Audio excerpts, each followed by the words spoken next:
আসসালামু আলাইকুম। আজকে বাজার থেকে জাতীয় ফুল শাপলা নিয়ে আসলাম। শাপলা পুষ্টি গুণে ভরপুর। সারা বছর শাপলা না পাওয়া গেলেও বৃষ্টির সময় সচরাচর বাজারে এই শাপলা দেখা যায়। শাপলা গুলোর আঁশ সুন্দর করে পরিষ্কার করেছি। এবার ভালো করে ধুয়ে নেওয়ার পালা। কলগুলো ছেড়ে ভালো করে শাপলাগুলো ধুয়ে নিতে হবে। বাঙালি রান্না লিমিটেড মানে হচ্ছে সহজ সরল রান্না। বাঙালির আসল স্বাদ এবং ঐতিহ্য তুলে ধরাই আমাদের লক্ষ্য।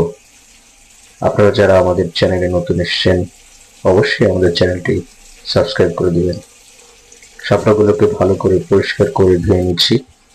আমাদের ধোয়া প্রায় শেষ।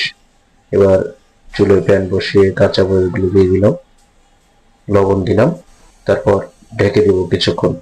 শাপলা ভাজি করব। দেখেন শাপলাগুলো সিদ্ধ হয়ে গেছে প্রায়। এবার একটু হলুদ দিয়ে দিলাম।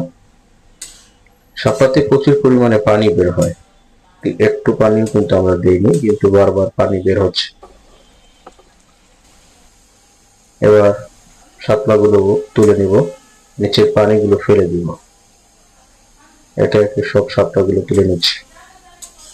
শাপলা ইলিশ মাছ দিয়ে যেমন মজা, তেমনি শুধু কাঁচা মাছ দিয়ে ভেজে খেলেও কিন্তু অনেক মজা। আজকে শুধু ভাজি করে খাবো। তেলের ভিতরে পেঁয়াজ কুচি দিয়ে দিলাম। পেঁয়াজগুলো ব্রাউন কালার হওয়ার আগ পর্যন্ত আমরা সেটাকে ফ্রাই করব। প্রায় ব্রাউন কালার চলে আসছে। এবার আমাদের সেদ্ধ করা শাপলাগুলো দিয়ে দিয়েছি। এবার পেঁয়াজের সাথে ভালো করে নাড়াচাড়া করতে হবে। আসলে নিজে রান্না করে খাওয়ার স্বাদ আসলে অনেক মজার এবং আনন্দটাও অনেক। আমি বাসায় অফিস থেকে বের হয়ে আমার ওয়াইফকে সাহায্য করি, তো ভাবলাম একটা রান্নার চ্যানেল খুলে ফেলি।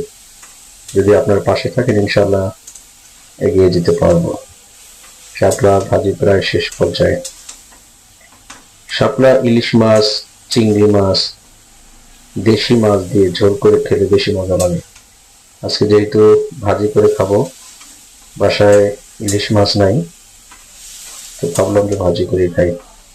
তো আপনারা চেষ্টা করবেন এখন ইলিশের সময় ইলিশ দিয়ে খেলে বেশি স্বাদ পাওয়া যায়।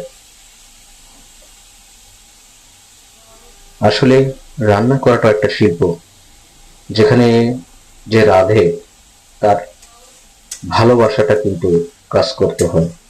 আপনার রান্নার সময় যতটা মহব্বত ভালোবাসা কাজ করবে, আপনার রান্নার স্বাদ কিন্তু ততটাই বেড়ে যাবে। আসলে প্রতিটা মানুষের হাতের রান্না এক নয়, এক একজনের রান্না একরকম হয়।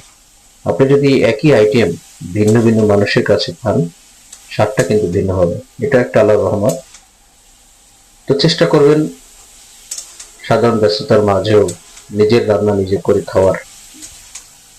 আসলে বাইরে আপনি যত ভালো খাবারই খান না কেন, দামি খাবার, নিজে রান্না করে খাওয়া বাসার খাবারের সাথে কোনো তুলনা হয় না।